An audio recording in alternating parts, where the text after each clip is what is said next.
باب الدلیل علی صحت اسلام من حضره الموت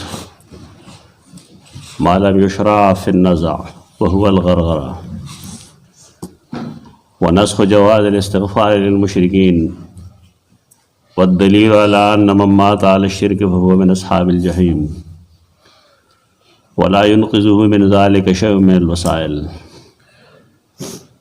حديث المسيب بن حزن قال لما حضرت أبا طالب الوفاة جاءه رسول الله صلى الله عليه وسلم فوجد عنده أبا جهل بن هشام وعبد الله بن أبي أمية بن المغيرة. قال رسول الله صلى الله عليه وسلم لأبي طالب يا عم قل لا إله إلا الله كلمة أشهد لك بها عند الله. وقال أبو جهل وعبد الله بن أبي أمية يا أبا طالب أترغب عن ملة عبد المطلب. فلم يزل رسول الله صلى الله عليه وسلم يعرضها عليه ويعودان بتلك المقالة حتى قال أبو طالب آخر ما كلمهم هو على ملة عبد المطلب وأبى أن يقول لا إله إلا الله. فقال رسول الله صلى الله عليه وسلم أما والله لا أستغفرن لك ما لم أنهى عنك. فأنزل الله تعالى فيه ما كان للنبي والذين آمنوا أن يستغفروا للمشركين. دے باب کے اول دا خبر خی چې یو سړی دی اغلا مرګ را نږدې شوی دی 4 منټه پاتې دي لیکن سا وتلی شروع شوي نه دي. نو که دا سړی کافری او مشرکی او دغه وخت ایمان قبول کړي نو څنګه چل وی یعنی د نزع د حالت نه مخکې د ته اسلام پیش کړی شو او د اسلام قبول کو نو معلومیږي دا چې د نزع د حالت نه مخکې د اسلام قبولول شي. هغې دپاره د نبی کریم صلی الله علیه وسلم عمل دلته کې نقل کړی دی. یو دغه بنیادی خبره وي. دویمه دا چې کله انسان په دې خبري یقیني طور چې فلان کې د شرک په حالت کې مړ دی یا د شرک په عقیده مړ دی نو دی به د هغه د بخښنې سوال نه کوي. مسلمان دپاره دا پابندي ده چې دی به د هغه چا دپاره د بخښنې سوال نه کوي چې درته معلومه وي چې هغه دی مشرک مړ دی. دا دوه بنیادي خبرې دي. مسیب بن حزن وی کله چې ابو طالب ته مرګ راغی ابو طالب باره کې بعضې خبرې صحیح دي بعضې غلطي دي. زمونږ د علاقو کې چې څه شی مشهور دی نو هغه دا دی چې ابو طالب د رسول الله صلی الله علیه وسلم تربیت کړی دی پرورش یې کړی دی.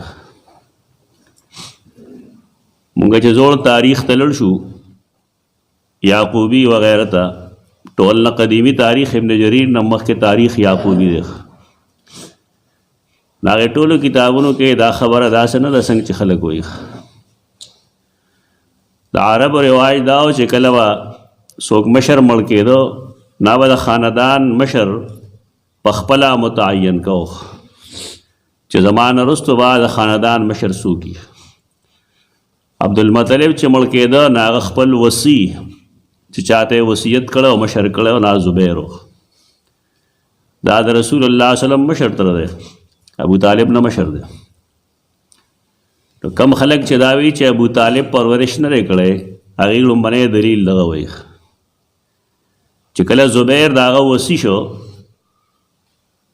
نو د نبی کریم صلی الله علیه وسلم د یتم په حالت کې پرورش د ابو طالب نه دی کړی بلکې دا زبیر ته حواله کړی شوی و. په هغې نور دلایل هم شته هغې سره صحابه کې هم لیکلي دي د حافظ ابن حجر اسقلاني چې زبیر به رسول الله صلی الله علیه وسلم په لاسونو کې لبو را لبو څنګه چې موږ ماشومان لبو را لبو لاس ور لبه رکو خپې ور لبه رکو ټوکې ټقالې ورسره کو هوا ته اولو راولو نو دغه شان به زبیر د رسول الله صلی الله علیه وسلم سره کول. او اشعار یې لیکلي دي محمد ابن عبد امي محمد صلی الله علیه وسلم کم چې زما د عبدالله زوی دی زما تمنا دا ده چې د الله ډېر عمر ورکړي او د الله سردار کی او مشر دیږي او دا تر خلقو یې کړی دی اصل تر دغه دی چا چې د رسول الله صلی الله علیه وسلم تربیت کړی دی. دویم سبب هغه خلق دا وایي چې قریش بنو هاشم د هغې چې به کوم صدر او مشر او امیر به متعین کړی شوی و نو جهاد یا جنگ د هغې زمانې دا واقع کوخ حرب فجار یا د هغې نه وروستو چې کوم جنګونه شوي دي د مشرکانو په آپس کې نو پای کې د قریشو لیډر به زبیر و نه کې ابو طالب. دا شهرت ورګي بعضې خلق چونکه ابو طالب د سیدنا علی رضی الله تعالی عنہ والد صاحب دی د دې وجه نه بعضې خلک د هغه د مینې دی دومره مخکې کي چې نور پرې روک کي دا غلطي دا نه پکار. بل لا چې ابو طالب کمزور دی جسمانی لحاظ سره هم کمزور دی جنگ نشي کولی دا خپې دواړه شلي دي او غریب دی کور کې به هغه عطرونه جوړول به خرڅول.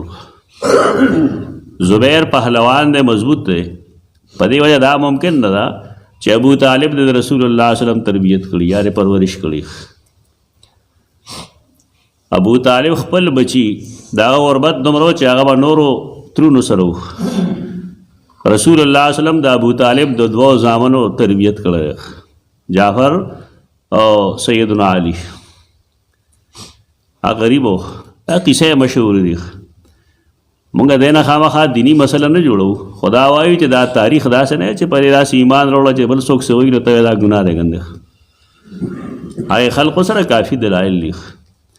د ابو طالب د مینې دا محض یو ډونګ دی دروغ دی. رسول الله صلی الله علیه وسلم د ابو طالب نه لور غوښتې وه فاخته دا هغه ورنه کړه هغه هغې نه وروستو د رسول الله صلی الله علیه وسلم یو دشمن دی حبار هغه راغی او د ابو طالب نه هغه لور وغوښته هغه وله ورکړه. رسول الله صلی الله علیه وسلم هغه ته ګیله وکړله چې ګوره تا زه پرېښودم هغه دې ورکړه هغه ورته هغه زموږ برابر دی او برابر خلک د برابرو خلکو سره وړاند کوي. د دې جملې څه مطلب دی؟ دا داسې خبره نه چې کومه خلکو د ایمان خبره جوړه کړې ده.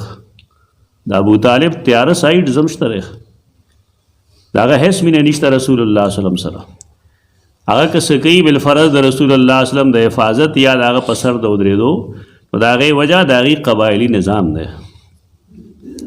هلته قبایلي نظام و په هغې به مشر د خپل کشر د هر څیز ذمه دار و هغې له خلکو د دین رنګ ورکړی دی. رسول الله صلی الله علیه وسلم چې د 20 کالو 30 کالو د زبیر مړ شوی دی هغې نه وروسته بیا د رسول الله صلی الله علیه وسلم په سر به ابو طالب ودرېده نو چې 30 کالو ځوان یې نو هغه ته زما په خیال چا ضرورت نه پېښېږي. دا هغه ابو طالب دی د کم باره کې چې خلک دغه قسمه خبرې دي خلک تاریخ پوره نه ګوري دې کې دواړه خبرې شته. دا ما چې څه دلایل ویل شاید دا مضبوطي د هغې په مقابله کې کوم چې خلکو کې مشهور ده. او دغه ابو طالب لا چې کله وفات راورسېد بعضې مفسرینو لکه امام قرطبي وغیره څه اشعار لیکلي دي تفسیر کتابونو کې شته دی خلک هغه وایي هم ډېر پترنګ کې وایي دی اول خو د هغې اسناد نشته سند یې نشته د یو څیز چې سند نه وي نو هغې ته نه دین ویلی شي هغې ته نه دنیا ویلی شي او که شي نو د هغې نه دا مطلب نه دی چې ګندې هغه په رسول الله صلی الله علیه وسلم ایمان راوړی دی. دا حدیث ته ستا مخکې دی اوس په پته ولګېږي چې آیا ابو طالب ایمان راوړو؟ ابو طالب هغه لا چې کله مرګ راغی جاءه رسول الله صلی الله علیه وسلم رسول الله صلی الله علیه وسلم تشریف راوړو په خپل تره باندې خوږېده. دې کې درواره د پاره یو بنیادي تنبیه ده چې ته به د خپل تره تکلیف کې شریکېږي د هغه د غم د سپکولو کوشش وکړې. دا نه چې پتره تکلیف راغی نو ورواره دی ټوپونه وال شروع کړي چې خو شو او دا چلے گو دا چلے گو دا د مسلمانۍ طریقه نه ده. تره د انسان د پلار شقیق دی دا هغه د جسم حصه ده په دې وجه د تره او د ورواره په منځ کې به بلکل د پلار او د زوی تعلق څنګه چې یو شریف بچی په خپل پلار خفه کېږي نو دارنګې یو شریف بچی په خپل ترم خفه کېږي او څنګه چې یو سم تر یو سم پلار په خپل اولاد خفه کېږي نو سم تر شریف تر د خپل ورواره په تکلیف هم خفه کېږي دا کم نفرتونه چې زموږ منځ کې پیدا شوي دي د تره او د ورویرونو منځ کې تربورانو په منځ کې الله نه ویرېږي دا پرېږدی دا زموږ دین نه دی تره او ورواره دا قرابتدار دي د ټول نږدې خپل خپلوان چې قرآن او حدیث چاته وایي هغه ترونه او د هغې زامن دي د هغې اولاد دی دا شی زموږ منځ کې خراب شوی تربورولي مونږ یو شی جوړ کړی دی دا خالص کفر دی د نه ځان راوباسئ هر څوک چې هر څه کوي به مونږ لا خپله رشته پاللی تره سره ورواره به خپله رشته پالي ورواره به هم تره سره خپله رشته پالي تره به هم ورواره سره خپله رشته پالي هر طرف ته که غلطي وي به هغه اګنور کولی شي ورنه دا رشتې نه شي پاللی رسول الله صلی الله علیه وسلم هغه راغی ځکه چې دی ورواره دی هغه یې تره دی د هغه وجود یې په اور باندې نه دی سود جهنم باندې د هغه جسم نه دی سود خو هغه د خپل نور یاران هم راغلی دي هلته ابو جهل بن هشام ومونته ابو جهل بن هشام او عبدالله بن امیہ بن المغیرہ دا کسان هغه سره ناست دي دا د هغه اشنایان دي قال رسول الله صلی الله علیه وسلم لابی طالب رسول الله صلی الله علیه وسلم دو دین پر رسولو کې یریږي نه هغه ابو طالب ته وویل یا عمي موږ ته چچا جان وایو که نه کاکا جي قل لا اله الا الله لا اله الا الله وایا کلمة اشهد لك بها عند الله هغه کلمه چې زه په هغې ګواهي وکړم ستا لپاره د الله په مخ کې لا اله الا الله وایا اوس هغه غیر چاپېر ګوري دا ناکاره مرګري که دا ډېر ناکاري دا سړی کافر کی خالص سم مرګری به دی د کفر نه اسلام ته بوځي او خراب مرګری به د اسلام نه کفر ته بوځي الټا پلټه کېږي نو ابو جهل عبدالله بن ابي امیہ وی ابو طالب اترغب عن ملت عبد المطلب دا عبد المطلب د ملت نه د هغه د دین نه ته مخ اړی یعنې داسې مه کوه چې په آخره کې د عبدالمطلب دین پرېږدي دا د هغې دین مشرکانه دین و مسلمانان نه و دا ځان له اوس خلکو یو بحث جوړ کړی دا مسلمانانو که مسلمانان نه و که حدیث خلکو ویلې دا هر څه خبرې حدیثو کې شته دا د عقیدت پرنګ کې راشي عقیدت منې مینه ستا په خیال کم صحابي چې دا حدیث نقل کوي د هغه رسول الله صلی الله علیه وسلم سره مینه شته که نشته دی ځان له یو سوچ جوړ کړی چې پیغمبر د چا نه پیدا یې نه وه مسلماني او د پیغمبر نه چې څوک پیدا یې نه وه مسلماني وی تا قرآن ویلی د نوح علیه السلام زوی کافر و که مسلمان و کافر و ته څه الله له مشورې ورکوې اسلام کې د انسان د جنت او دوزخ دار و مدار هغه د په خپل عقیده وي د چا په پلاروالي په زویوالي نه کېږي چې د فلانګي پلار دی او فلانګي زوی دی یا د فلاني ښځه ده یا د فلاني خاوند دی دا رشتې فایده نه ورکوي آسیه بنت مزاحم د فرعون ښځه ده لیکن قرآن نه معلومه ده چې آسیه جنتی ده او د هغې خاوند فرعون کافر دی جهنمي دی هغه زمانه کې دا جایز و دارنګې لوط علیه السلام د هغه ښځه چې کوم وه هغه نوح علیہ السلام او لوط علیہ السلام دواړو ښځې کافر وي قرآن د هغې ذکر کړی دی او دا یې ویلي دي چې دغه دواړه جهنمیانې دي دی د خپلو خاوندانو سره په عقیده کې خیانت کړو خپل دماغ سم کې عقیدت نه عقیده مه جوړوئ قرآن مجید د ابراهیم علیه السلام ذکر هم کړی دی د هغه پلار مسلمان و کافر و کافر و دا خلک یو ګب لګي خامخا عقیدت نه عقیده جوړه کړې ده نه قرآن وایي نه حدیث وایي خامخا لګیا کېدل نه دي پکار خو چې کوم ځای خبره راشي نو بیا وضاحت پکار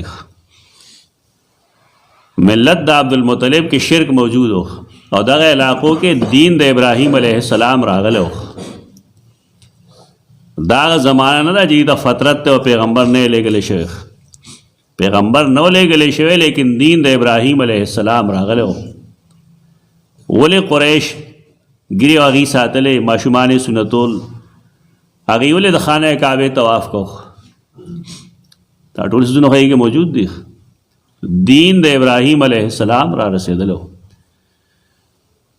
لیکن د هغې باوجود دی به د شرک ارتکاب کو. خانه کعبه کې 380 خدایان جوړ کړو. فلم یزل رسول الله صلی الله علیه وسلم یعرضها علیه، رسول الله صلی الله علیه وسلم کلمه د لا اله الا الله هغه ته پیش کوله. دې کې معلومه دا شوه چې سړی دی کلمه د لا اله الا الله د هغه مخکې ذکر کوي. او شاید د فقهای کرامو د دې ځای نه استدلال وي چې کله سړي ته مرګ راغلی نو سړی د هغه ته د کلمې طیبې حکم نه ورکوي، هغه دا دی چې عرض دی وکړي. لیکن د دې حدیث اول کې ته څه ګورې، هغه ته وي یا عمې قل لا اله الا الله، ترو لا اله الا الله ووایه. حدیث خو یو دی، لیکن د یو ځای نه څه خلق استدلال کی چې نه حکم ورته وکړه چې لا اله الا الله، او چا استدلال لای چې یعرضها علیه پیش کول هغه ته. دا خبره دومره مشکل نه ده که سړی سوچو کی نو راتلو سره ورته یا عم ویلی دي او قل لا اله الا الله ورته ویلی دي. آیا وخت کې دغه حواس په ځای باندې وو، خو چې کله حواس خرابېدل نو بیا ورته رسول الله صلی الله علیه وسلم عرض کړی. دا تعویل لاسه زبردست ہے سره. بار کیف رسول الله صلی الله علیه وسلم هغه ته بیا بیا کلمه ویلخ ويعودان بتلك المقاله، او دا کم دو شیطانان چې ناستو ای ورته بیا بیا خبره کوله چې د پلار نیکه دین ګوره پرې نه دی. دا اوس هم د ډېرو خلکو کار دی چې د پلار نیکه دین باندې پرې دی، ولې هغه نه پوهېدل. وی پوهېږي هغه سړی چې قرآن ویلي او حدیث ویلي. قرآن او حدیث چې چا نه ویلي په نورو علمونو سړی په دین نه پوهېږي. دیکھے صفا خبره ده. بلا خلق او مونځ به کوي، تقریر به کوي، لیکن قرآن یې نه ویلي، حدیث یې نه ویلي، نه پوهېږي بیچارهګان. د نورو علمونو خلق عالمان وي، لیکن هغې ته علوم عالیه وایي.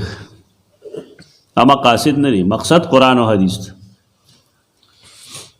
حتی قال ابو طالب آخر ما کلمهم، تر دې چې ابو طالب اوویل هغه آخري کلمه کومې چې هغې سره خبرې پې وکړې، آخري کلمه د ابو طالب څه وه؟ هغه دا وه چې هو علی ملت عبدالمطلب، انا لله، زه د عبدالمطلب په دین باندې یم. اوس وایه د ابو طالب د رسول الله سره محبت وکړه نه، خبره ولا ومنله. کیسې نه کوي خلک که نه، دا کیسې دي د خلکو چې ډېرې مینې او پیجي ډېر مینو ورسره څه پې مینو. دا حدیث ستا مخکې دی، ما ځان نه یې جوړ کړی. د هغه آخري جمله دغه ده چې انا علی هو علی ملت عبدالمطلب، زه د عبدالمطلب په دین باندې یم. کومو خدایانو ته چې هغه اواز کو هغې ته زه اواز کوم، او د کومو خدایانو د نوم چې هغه نظر نیاز کو او زه کوم، ما کړي دی اوس هم کوم، په دغه عقیده مرم.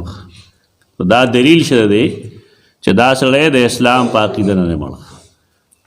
دلته یو راغلی و پخوا ما ته چې یو سړی خپل یو زوی ته قرآن مجید وریات کی نعت بس سے ملاویږي. زه پوه شوم په سوال، ما ورته هېڅ ورته نه ملاویږي. دیو خیال نه یې که چې 150 کسانو سفارش به کوي فلان فلان، هغه کوي خو هغې چې عقیده د توحید مضبوط وي. د خلکو عقیده له صفر کې ضرب ورکړی ده. مونږ د هر څه قایل یو، خو هغې چې عقیده د توحید پکې موجود وي. توحید عقیده نه وي، هېڅ نیک عمل چاله فایده نه ورکوي. هغه ته ما یې ته به اوس دا وایې که نه چې ابو طالب د رسول الله صلی الله علیه وسلم تربیت کړی دی. او چې کله سړی د یو حافظ تربیت وکړي نو هغه 150 کسانو سفارش کوي، نو ته خو د رسول الله صلی الله علیه وسلم تربیت کړی، نو پکار دا دی چې دی د سر نه جنتي. ما ته دا ډکوسلې مه وایه، ډکوسلې دي، د ځانه خبرې کوي، هغې ته دین وایي. دا څیزونه په عقل نه ملاویږي. دا په شریعت کې معلومیږي. بعضې خلک لګیایي چې نن هغه دور دی چې خلقو ته به دین علمي طور ښیي. علمي طور څه ته وایي؟ ساینسي بنیادونو باندې وښیي. ډېر تباهي ده دا، ډېره لویه تباهي ده. علمي بنیاد یعنی ساینسي انساني علم په بنیاد باندې مونږ دین ورکو، دا زمونږ دین نه دی سره، دا بل دین به سره. زمونږ دین په نقل بنا دی. دلته به د څه عقلي خبره کوي، عقلیاتو باندې دین نه چلیږي. دا پخوانی زوړ اعتزال دی. معتزله هم دغه چل کو، دا نوی رنګ کې معتزله راغلی دي، عجیب و غریب خبرې کوي. په دین کې عقل دلیل نه دی، په دین کې عقل شریعت دی، قرآن دی او حدیث دی، او د هغه تعریف دی او هغه تفسیر دی کوم چې صحابه کرامو کړی دی. دا لنډه خبره وره، د دین به هغه تعبیر قابل قبول وي کوم چې صحابه کرامو کړو. په دې به فرقواریت هم ختم شي او په دې به دا د وتر زړه کې بار بار نه پیدا کېږي. د خلقو ایمان سره لوبې کوي. دوی زه په ملت د عبدالمطلب مړ کېږم، د بیچاره لړ. وابا ان یقول لا اله الا الله، او د لا اله الا الله محمد رسول الله د ویلو نه انکار وکړو چې نه. دې ته څه وایي؟ دې ته پښتو وایي، دې ته ضد وایي، دې ته عناد وایي. ولې د رسول الله صلی الله علیه وسلم نه پېژنده؟ دا کم کافران چې ناست دي د دې یقین نه راغلی. قرآن کې دا نشته دی چې وجحدوا بها واستيقنتها انفسهم ظلما وعلوا. دا فرعون او د هغه ملګرو موسی علیه السلام په باره کې یقین راغلی او چې دا د الله نبی دی. واستيقنتها انفسهم، زړونو یقین کړه چې دا بالکل د الله نبی دی. جحدوا بها، انکار یې وکړو. او په دې انکار کولو کې دي ظالمانو زیاتې کوونکو خپل د دنیا اقتدار د پاره ایمان قبول نه کړو. دا زموږ منځ کې هم ډېر شي خلک دی ښه پوهېږي چې دا خبره ټیک ده، نه یې مني. ولې دا فلانی وایي ځکه. دا د حق مقابله کې تعصب نه کار مه اخلی. کومه خبره صحیح ده بس قبول کړه، هر چا چې کړه.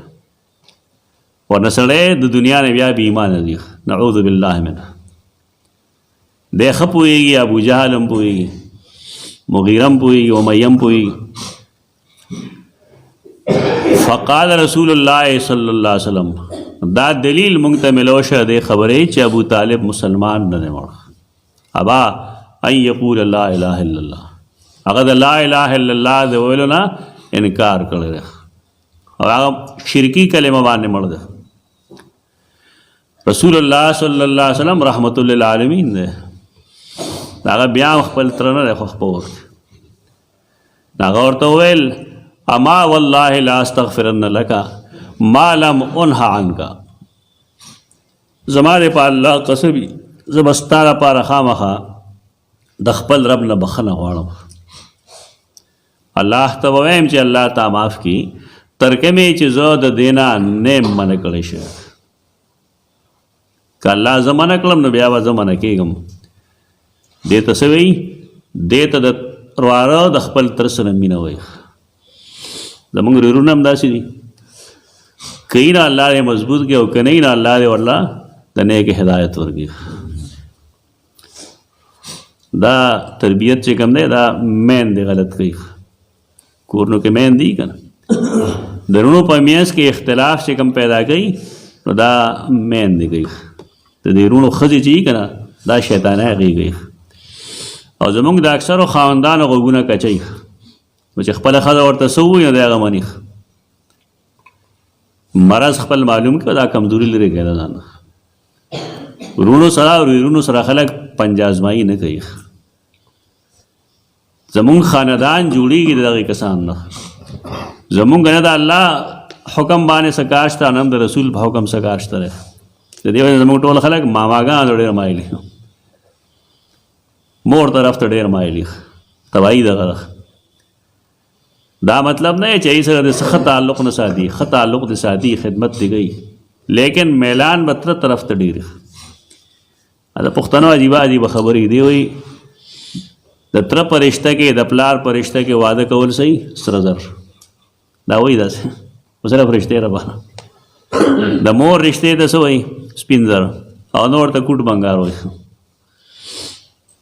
اقوال او افعالو کې دی مخالفت ته تضاد دی. تر سره بالکل نه لګي، د تره هم وراره سره بالکل نه لګي. دا لري کې حدیث کې راځي رسول الله صلی الله علیه وسلم فرمایي العم سن و ابي. تر چې کوم دی دا د پلار شاخ دی. یو سړی چې تر ته سپک ګوري سبا به خپل پلار ته سپک ګوري. دا مطمئن ساده ځان په دی باندې. چرې د بچو پرورش داسې مه کوئ. غلطي کوي نه اولاد له زوره نه ورکوئ. دا کار مه کوه. د رسول الله صلی الله علیه وسلم خپل تره سره محبت دی. دا ورته وایي زما د په الله قسمي ستا لپاره به زه د بخښنې سوال کوم. ما لم انه عنک تر کومې چې زه ستا نه منې کړی شوی نه یم. ستا نه څه مطلب چې ستا نه د دعا کولو لپاره کولو نه یم منې کړی شوی. نبی کریم صلی الله علیه وسلم به دعا کړې مې څه وخت نیم. فانزل الله تعالی علیه ما قال النبي والذین آمنوا ان یستغفروا للمشرکین ولو کانوا اولی قربا. مناسب نری د پیغمبر د پاره او مناسب نری د مؤمنانو د پاره چې د بخنې سوال وکړي د مشرکانو د پاره. خو چې کله تا ته معلومه وي چې دی په شرک مړ دی، لکه ابو طالب باره کې دغه واضح ده چې ابا ان یقول لا اله الا الله. هغه د لا اله الا الله د ویلو نه انکار کړو او دی ویلو چې انا علی دین عبدالمطلب، زه د عبدالمطلب په دین باندې مرم. دا دلیل دی. او چې کله دلیل موجود چې دا سړی په دې عقیده مړ دی نو بیا ولو د بخښنې سوال نه کوي. نه مؤمن له دا جایز دی او نه نبی کریم صلی الله علیه وسلم له دا جایز دی. ولو کانوا اولی قربا، اگر که هغه ډېر نږدې رشته دار ومي. په حدیث کې موږ ته دا یو تنبیه راکړه چې د چا د تروالي د وجې څوک نشي بچ کېدی د الله د عذاب نه. ترنګه به چې د انسان خپل عقیده نه وي، د چا د پلاروالی موروالی د وجې د انسان چې خپل عقیده سمه نه وي په دې رشته باندې نازېدل نه دي پکار. دا بچکول نشي کولی. بچکول به څه کوي؟ د انسان خپل عقیده او د هغه خپل عمل. اقول قولي هذا استغفر الله.